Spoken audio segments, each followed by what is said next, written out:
2h13, estamos de volta com o Gazeta Entrevista. Esse terceiro bloco, nós vamos conversar aquilo que eu falei, né? O secretário de Estado de Planejamento é o homem que diz para onde a canoa vai. Tem gente remando atrás, né? Mas para qual rumo a canoa está indo? É o planejamento que aponta isso, correto? Então tem vários problemas. Nós vamos... Ô Brandão, boa tarde, seja bem-vindo ao Gazeta Entrevista.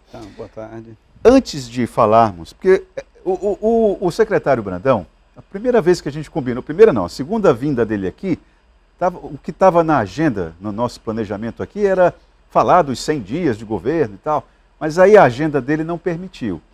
Então aí agora ele está vindo, tem agora o plano de desenvolvimento, o novo plano de desenvolvimento.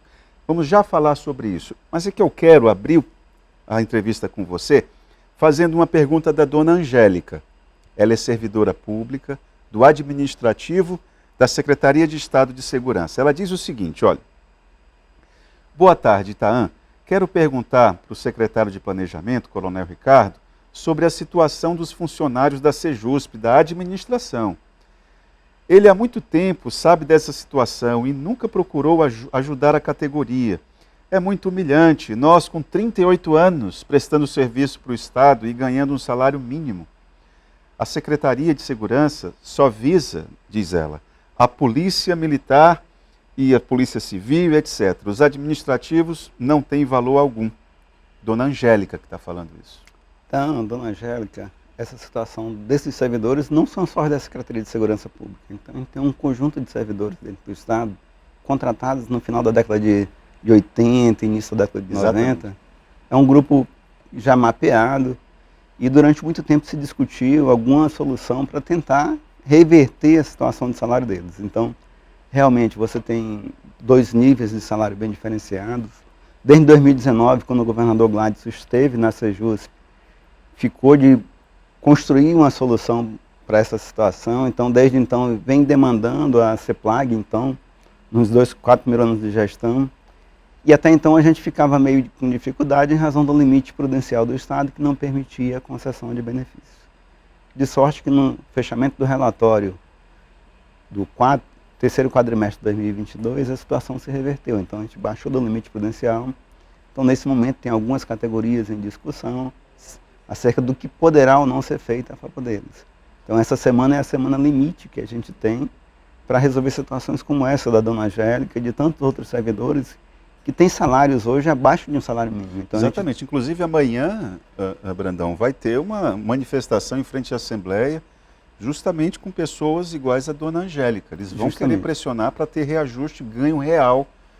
É porque, especificamente na Secretaria de Segurança, eles veem o quê? A briga ali na Polícia Militar, o pessoal da Polícia Civil com os agentes, com os delegados, etc. E vocês batendo martelo em relação a estes e deixando o pessoal do administrativo ali chupando o dedo. Eles sempre se sentem menores. Infelizmente, eu até peço desculpa a Angélica, a dona Angélica, e todos os servidores que estão nessa situação. É algo que, quando a gente resolveu o limite prudencial, o governador colocou como prioridade que procurássemos achar uma solução. E vem se discutindo em meio a esse grupo de servidores. Tem uns que entraram com processo seletivo e outros estão no grupo daqueles do rol dos irregulares. Então, tem se buscado um caminho para contemplar eles de modo a cumprir a legislação e não deixar que essa situação continue da forma como está. Perfeito. Tem aqui um apanhado feito pela dona Carmen Carvalho. Eu agradeço a sua participação. Eu não vou ter como ler isso aqui tudo, dona Carmen, mas eu agradeço muito na medida do possível, talvez amanhã, porque o tempo hoje está meio corrido. E o assunto aqui com o secretário pega outro rumo. Por falar em rumo, para manter a imagem que eu construí da canoa, para que rumo a canoa está indo? Tá. Hoje é momento de festa estar aqui com você, porque amanhã, às 9h30, nós estaremos lançando um plano de desenvolvimento socioeconômico sustentável do Estado do Acre. É uma agenda de 10 anos. Então é um plano feito para 2023 até 2033. E hoje cedo eu já colocava em uma reunião que eu sou economista de formação. E eu acho que a grande expectativa de todo economista, de todo administrador, é ver um planejamento de Estado. E aí, final de 2021, início de 2022, o governador Gladys Cameli autorizou a CEPLAG, à época, a contratar a Fundação Dom Cabral para elaborar o plano de desenvolvimento socioeconômico do Estado. Um planejamento de 10 anos que vai além de uma gestão governamental.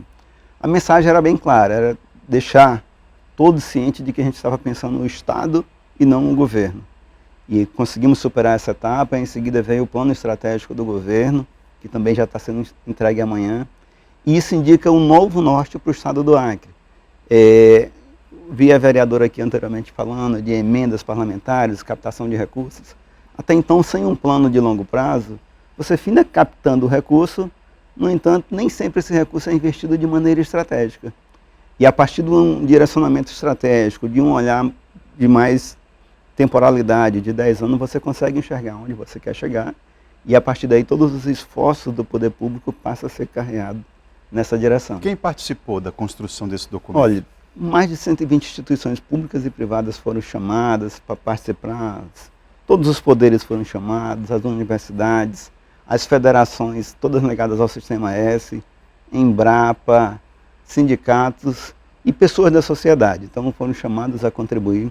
O Fórum Acreano de Desenvolvimento e Inovação participou ativamente, analisando as propostas que estavam colocadas ali. Que é articulado pela FIAC. Que é articulado pela FIAC. A ideia era o seguinte, era demonstrar que estávamos trabalhando um plano de território, que é como a gente faz questão de tratar uma agenda de 10 anos, ou seja, é um plano que vai além de um governo, ele tem um olhar no desenvolvimento territorial do Estado do Acre. Esse plano ele se desdobra em vários outros. E o segundo desdobramento dele é o plano estratégico de governo, ou seja, quando eu tenho um planejamento de 10 anos, feito por uma instituição como é a Fundação Dom Cabral, que utilizou especialistas para indicar os caminhos de desenvolvimento do Estado, estudar as tendências, a partir daí a gente voltou e que governo a gente deve ter para garantir com que a gente obtenha esse sucesso. Então hoje a gente está centrado nesse tipo de planejamento. Só pontuando aqui para o telespectador, o secretário falou já diversas vezes, citou diversas vezes a Fundação Dom Cabral. A Fundação Dom Cabral é uma das escolas de economia e administração mais importantes do país. Ele está numa mesma ordem de grandeza da Fundação Getúlio Vargas em São Paulo, tem a Fundação Getúlio Vargas no Rio também, em São Paulo, e assim a Fundação Dom Cabral em Minas Gerais.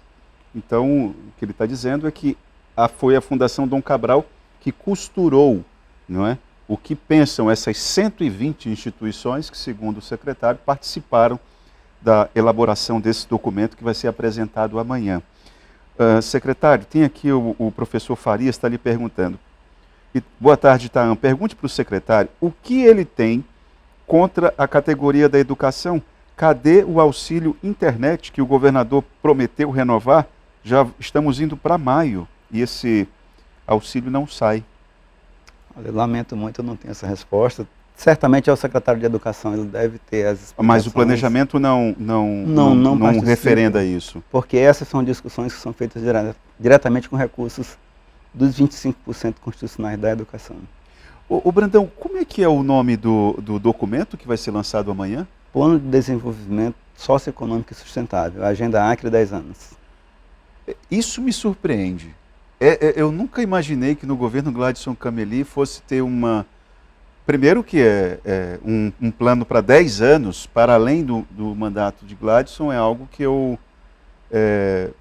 fico surpreso, porque geralmente o nosso raciocínio acompanha o calendário eleitoral, né? E esse plano ele extrapola.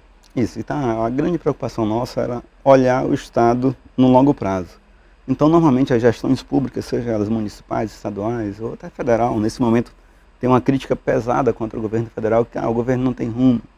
E preocupado com isso, o governo Gladson, juntamente com toda a equipe do planejamento, as demais secretarias, tomamos a decisão de sentar, pensar, daí surge o diagnóstico socioeconômico, aquele que foi realizado em parceria com o Tribunal de Contas, a Assembleia Legislativa, que foi olhar o Acre nos últimos 60 anos. A partir de um diagnóstico de longo prazo também, que foi realizado, e aí passou-se a pensar, então, a partir de agora, se eu sei os erros e os acertos, então, como que a gente vai direcionar os trabalhos daqui em diante? E é importante frisar, então, que como se trata de um planejamento de Estado, o olhar hoje é feito diretamente com o município. Então, na próxima semana, primeira semana de maio, a gente tem uma reunião com a bancada federal já, E nessa reunião com a bancada federal, o olhar é justamente isso. Os recursos que serão destinados pelos parlamentares federais, eles virão prioritariamente para atender projetos estratégicos do governo do estado, mas que principalmente atendam aos anseios do município. Então a gente esteve na AMAC semana passada, propondo uma parceria com todos os municípios no seguinte sentido. Então, criar um fórum comum de secretários de planejamento municipais com planejamento estadual, para evitar a sobreposição de recursos, para que a gente realmente, quando o estado e o município pedir um recurso, a gente conseguir alinhar esse recurso e fazer com que ele produza resultado. Senão você está captando muito recurso do Orçamento Geral da União e esse recurso está se dissipando. Não, isso é quase que uma regra. Ô Ricardo, uma outra situação que eu queria tirar uma dúvida com você é em relação a esse documento que vai ser apresentado amanhã como um instrumento de gestão. Na verdade, nós não temos a garantia, nós enquanto cidadão, não temos a garantia de que os futuros gestores vão ter esse documento como uma espécie de referência, né? Não há nada que garanta isso para nós, né? Nesse momento, então, a gente está com um projeto de emenda à Constituição já na Casa Civil, será encaminhado para a LEAC, instituindo a obrigatoriedade do Estado do Acre ter o planejamento de longo prazo. Todos os demais estados que partiram para essa linha de ação, eles aprovaram alterações constitucionais, criando a obrigação do Estado de ter um plano de longo prazo. Então, a mesma estrutura a gente vai utilizar aqui no Acre, mas aí a gente tem dois pontos que são muito importantes. Como a gente trata de um plano de território, a participação das instituições, o engajamento, o convencimento, é ele quem vai dar a força necessária para que, independente de qual governo esteja à frente do Estado, ele seja seguido. Um exemplo bem típico para você, agora no mês de maio a gente inicia a elaboração do PPA. Então a elaboração do PPA ela já será feita a partir desse documento que será entregue amanhã. PPA é o Plano Plurianual. Ele vai viger de 2024 a 2027. E é justamente o grau de governança que nós iremos construir em torno desse plano que vai garantir o sucesso dele e a sua perenidade. E aí vale sempre lembrar, nenhum plano ele é estanque no tempo. Então a gente construiu um plano com um olhar de 10 anos, mas sofrerá as atualizações necessárias anualmente para que ele se mantenha sempre atual e respondendo às demandas da sociedade.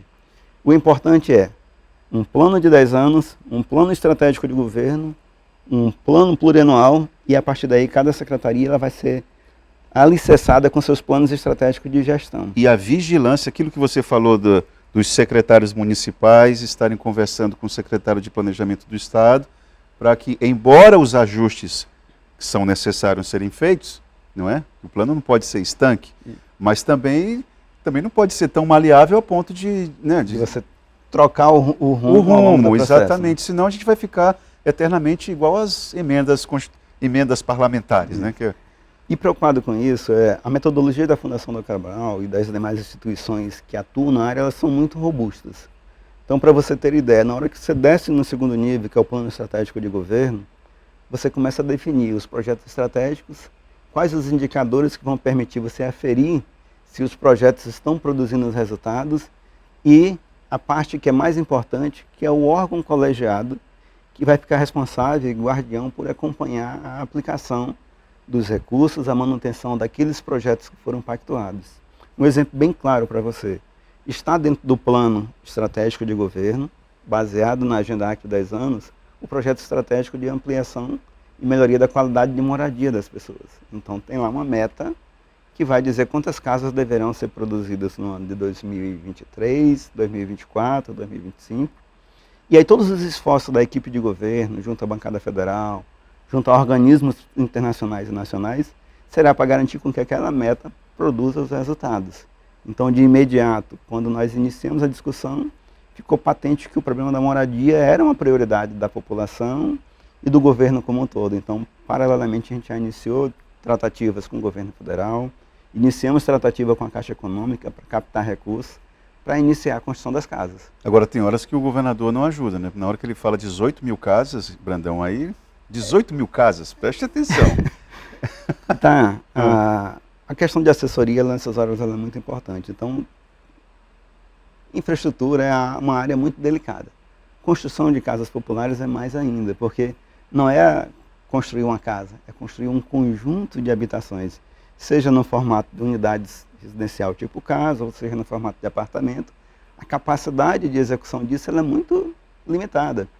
Então, sendo assim bem otimista, então, com recurso, com um ambiente necessário, você consegue trabalhar aí uma lógica dentro do estado do Acre de 2 a 3 mil casas por ano, tendo todas as condições favoráveis. Olha só, tem que falar isso para o governador. O Brandão, eu sou solidário a você no seguinte aspecto. Você é economista, eu sou estudante de economia, um péssimo estudante.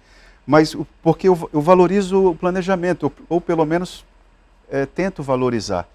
Mas a impressão que se tem, eu vou lhe falar como uma pessoa que conversa com dezenas de pessoas todos os dias. A impressão que tem é que o planejamento do Estado está em uma sintonia e a capacidade de execução em outra, em um ritmo muito menor. Vários parlamentares sentaram aí nessa cadeira que você está e ficam...